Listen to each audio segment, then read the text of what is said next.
আসসালামু আলাইকুম, আমি জান্নাতুল রুমি। আজকে আমি এক্সপ্লেনেশন করতে যাচ্ছি রুমি ওয়েব সিরিজের। খন্দকার রুমি চরিত্রে অভিনয় করেছে চঞ্চল চৌধুরী।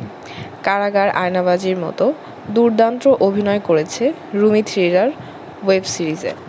খন্দকার রুমি পেশায় একজন সিবিআই সিনিয়র ডিটেকটিভ। তার ডিপার্টমেন্টে তুখার অফিসার হিসেবে পরিচিত। সে সবসময় রহস্যময় কেসগুলো বেশি সলভ করে ফেলত, কিন্তু একটা দুর্ঘটনায় হঠাৎ সে অন্ধ হয়ে যায়।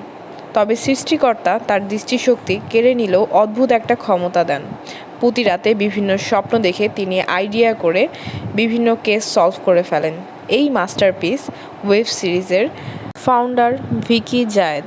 চলুন গল্পের মূল ঘটনায় যাওয়া যাক। খন্দকার রুমি ছিলেন বিখ্যাত দার্শনিক কবি জালালউদ্দিন রুমির ভক্ত। তিনি বিশ্বাস করতেন পৃথিবীর সব সমস্যা সমাধান কবিতার মাধ্যমেই পাওয়া যায়, শুধু নিজের থেকেই খুঁজে বের করতে হয় আর কি। রুমির মা ইন্ডিয়াতে চাকরি সূত্রে থাকতেন। ইন্ডিয়া একজনের সাথে পরিচয় হয়ে বিবাহ বন্ধনে আবদ্ধ হন। বছর ঘুরতেই রুমির জন্ম হয়।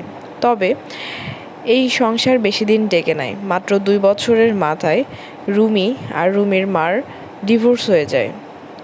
সেই থেকে রুমি নানা ও মায়ের কাছেই বড় হয়েছে। তবে 1 বছর আগে রুমির মা ছাদ থেকে পড়ে যেয়ে মৃত্যুবরণ করেন।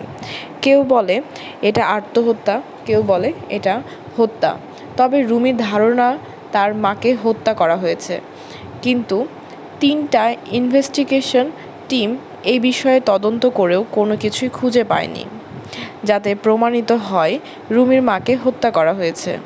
তবে রুমি প্রায় স্বপ্নে দেখে তার মা ছাদে গান গাইতে গাইতে নিচে পড়ে যাচ্ছে। তবে রুমি জীবনে তার মায়ের ভূমিকা অনেক। মায়ের বিভিন্ন কথা সে টেপ রেকর্ডারে সেভ করে রেখেছে, যা অবসর সময়ে শুনত। রুমি কেস সলভ করার সিস্টেমটাও ছিল আউট অফ দ্য বক্স। এই যেমন গ্যান্ডারিয়ার ধনী ব্যবসায়ী আব্দুল মতিন সাহেবের কেস তিনি সলভ করেছেন খুব সহজেই। গ্যান্ডারিয়ার আব্দুল মতিন সাহেবের 3 ছেলে সহ যৌথ পরিবার। খুব ভালোই চলতেছিল তাদের সংসার, কিন্তু বড় ছেলের 5 বছরের শিশু হঠাৎ হারিয়ে যায়। ঠিক তার পর দিনেই 5 কোটি টাকার মুক্তিপণ চেয়ে একটি চিঠি পাঠায় দেয়। তারা পুলিশকে না জানিয়ে টাকা জোগাড় করে ফেলে, কিন্তু টাকা দেবার একদিন আগেই বুড়িগঙ্গাতে শিশুটির মৃতদেহ পাওয়া যায়।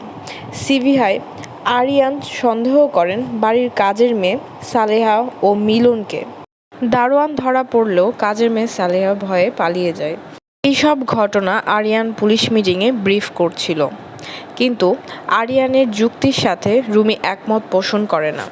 তার ধারণা এই হত্যা পরিবারের মধ্যে কেউ করেছে, কারণ তার মাথায় জালালউদ্দিনের একটা কবিতা ঘুরছিল। কবি দরজায় বারবার কড়া নাড়া শুনে দরজার বাহিরে যাচ্ছিল, কিন্তু দরজার বাহিরে কেউ ছিল না। তখন তিনি আবিষ্কার করেন ভিতর থেকেই কেউ কড়া নেড়ে যাচ্ছিল। এরকম কবিতার লাইনের উপরে নির্ভর করে ডিরেক্টর আশরাফ স্যারের কাছ থেকে আব্দুল মতিনের পুরো পরিবারকে জিজ্ঞাসাবাদের জন্য অনুমতি নেয়। তবে আরিয়ান এটি বিরোধিতা করে, কারণ মুক্তিপণের চিঠির সাথে পরিবারের কারো হাতের লেখা মিল ছিল না। শুধুমাত্র একটি কবিতা মাথায় এসেছে বলেই মূল সাসপেক্টকে বাদ দিয়ে নতুন তদন্ত শুরু করতে হবে, এটা কেমন লজিক?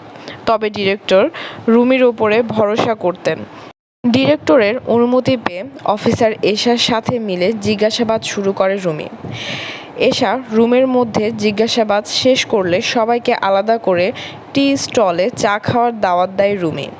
এটি ছিল তার একটি কেস সলভের টেকনিক। সবাই রিমান্ডের রুম থেকে বের হয়ে অনেক নার্ভাস থাকে। সেই সময় রিল্যাক্সে তাদের সাথে গল্প করলে অনেক সময় অপ্রিয় সত্য কথা বলে দেয়। রুমি প্রত্যেকের ক্ষেত্রে চায়ের বিল দেওয়ার সময় খুচরা নেই বলে তাদেরকে দিয়ে বিল পরিশোধ করায়। এর মাধ্যমে রুমি তার অপরাধীকে খুঁজে পায়। অন্য সবাই ডান হাতি হয় ডান হাত দিয়ে প্যান্টের পকেট থেকে মানিব্যাগ বের করে ডান পাশেই ঢুকিয়ে রাখে, কিন্তু আব্দুল মতিনের মেজো ছেলে ডান হাত দিয়ে মানিব্যাগ বের করে বাম হাত দিয়ে বাম পাশের পকেটেই মানিব্যাগ রেখে দেয়।